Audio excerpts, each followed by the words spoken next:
Mimi ni kunguni wa Diamond Platinum. Mimi ni kunguni wa Diamond Platinum. Yaani vitu vingine mimi nashangaa, vitu vingine mtu unaweza kuwa unazungumza kama utumii akili. Baba Levo muda mwingine anatembea akili zake anazikanyaga eti.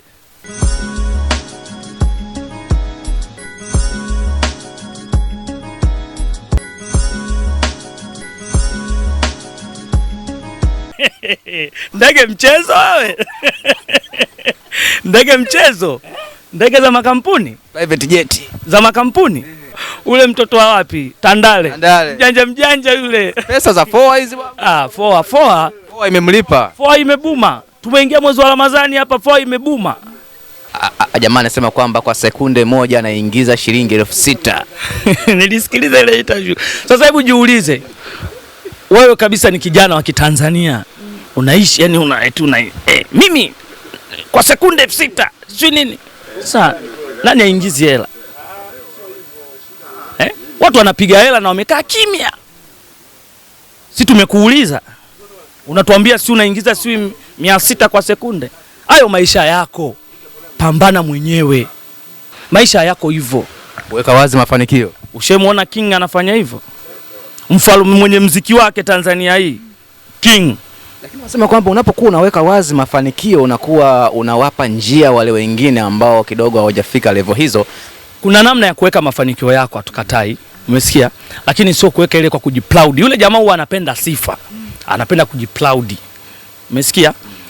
Unaweza ukaonyesha kweli bana mimi nimenunua kitu fulani. Watu wana wivu wa maendeleo. Kwamba mshikaji kapambana kweli kapata kitu fulani. Lakini sio sasa unaonyesha kwa sifa. Binadamu hatuko hivyo. Unaonyeshaje vitu kwa sifa? Kwamba Nike nalipwa 600 kwa sekunde. Sina tuhusu nini? Mbona sisi tunalipwa kwa siku? Mbona watu wanalipwa kwa mwezi? Na wamenyamaza. Na watu wana hela zaidi yako wewe ambao unajipenda kujisifia. Yeye anachotakiwa ashukuru tu Mwenyezi Mungu kwa riziki anayokuwa anapata. Na pia ajifunze maisha yako hivyo. Kesho na kesho kutwa haupo. Yale kumbe alikuwa amepanga madale.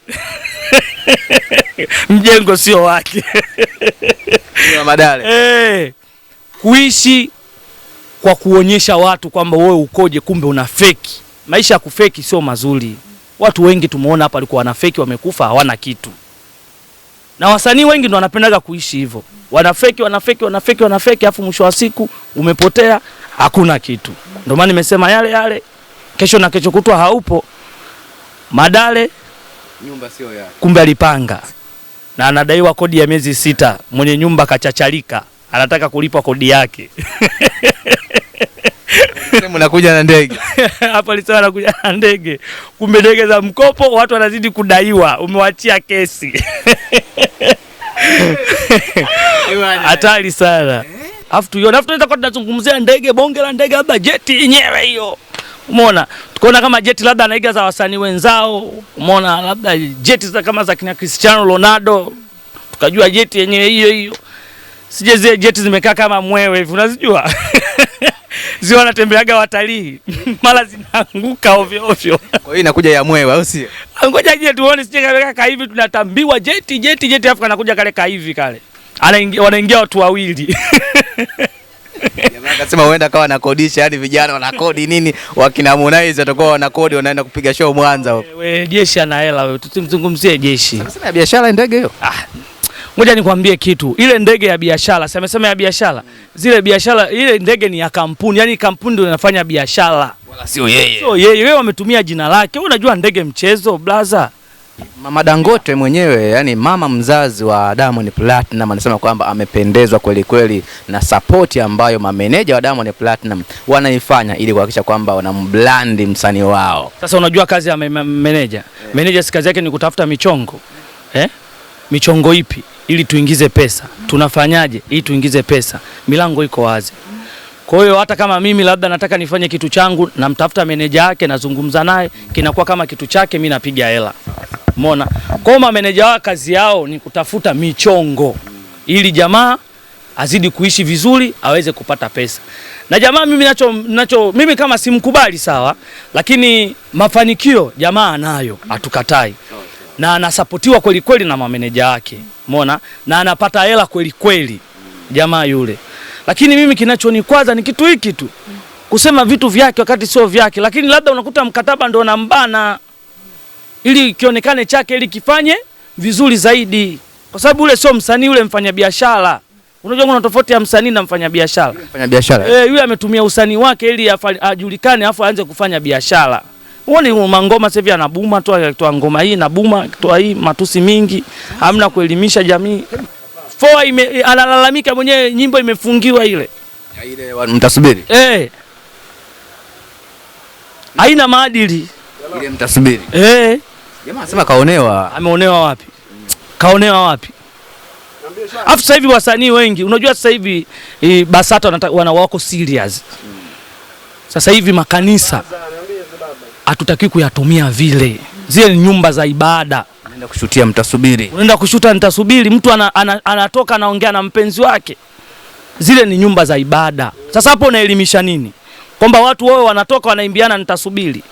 Kanisani. Ndio maana ikapigwa block. Ndio maana ikapigwa block. Alafu ukitolea mfano kwamba kwa nini wanashuti sana kwenye makanisa? Kwa nini ule upande wa pili hawaendi? Kuona? Kuona? Sasa ndio ujue sasa hivi BASATA wako serious. Makanisa wameyageuza sio kama nini sasa hivi. Wanashuti bongo movie. Eti wanashuti yani vitu vya ajabu. Umeona? Na ndio maana BASATA sasa hivi wamekuja juu, wako serious. Sasa Yes analalamika amefungiwa, msanii mwingine ajichanganya akashutia kanisani aone. Ubunifu zilo.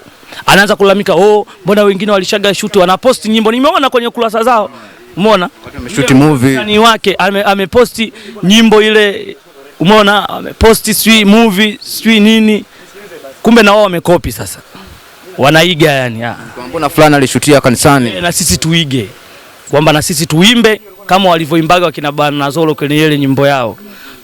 Hamna ubunifu sasa. Kwa madirector hawana ubunifu, wanaiba. Alafu yule toka zamani mbona wanakopi na kupesti tu. Mondi. Kawaida yake. Mjanja yule. Na Baba Levo alisema kwamba yani bora atangulie yeye kufa, Diamond abaki. Sasa unamwona ana akili yule. Wewe unaweza ukazungumza hivyo ukiwa na akili zako timamu. Ukazungumza kitu kama kile. Watu kama hao ndio wao wanafifisha mafanikio ya mtu. Watu kama hao ndio watasababisha huyu jamaa apotee. Kwa sababu Mungu pia anaona. Wewe ni Mungu unataka kuomba eti wewe ufe huyu jamaa abaki. Wewe ni Mungu. Yaani vitu vingine mimi nashangaa, vitu vingine mtu unaweza kuwa unazungumza kama utumie akili. Baba Levo muda mwingine anatembea akili zake anazikanyaga eti. Sema bora nife mimi Mondi abaki. Sasa akili hiyo au matope? Ndio shida ya kupatia hela ukubwani. Ndio matatizo ya kupatia hela ukubwani. Lakini Diamond anamwamini sana Baba Levo. Wale machawa? Wale hawaamini sana. Yule anaamini mameneja zake. Wale wa mguu ukisikia nyuma geuka wa mwisho anakuwa wa kwanza. Wale hawezi kuamini bwana. Sawa. Bwana achaga mtu mbaya tumezungumza vitu vingi sana. Ningependa utoe neno moja tu la kumjenga mwanamuziki Diamond Platinum Simba na hizi ahadi zake ama tambo mbalimbali kwenye mitandao kwamba ana kitu hiki. Asimame tu kwenye ukweli. Ni msanii ambaye anapambana. Tunajifunza vitu vingi kupitia kwake. Japo hata kama vile vitu vinavyokuja sio vyake, lakini jua anapiga hela kupitia vile vitu. Ndio natakiwa kuishi kwa akili. Kwa hiyo mimi ninachompenda kumwambia tu akazane, apambane ili aende mbele zaidi ya alipo sasa hivi. Shukrani sana bwana. Haina noma mwanangu. Mimi ni kunguni wa Diamond Platinum. Yaani vitu vingine mimi nashangaa, vitu vingine mtu unaweza kuwa unazungumza kama utumie akili. Baba Levo muda mwingine anatembea akili zake anazikanyaga eti.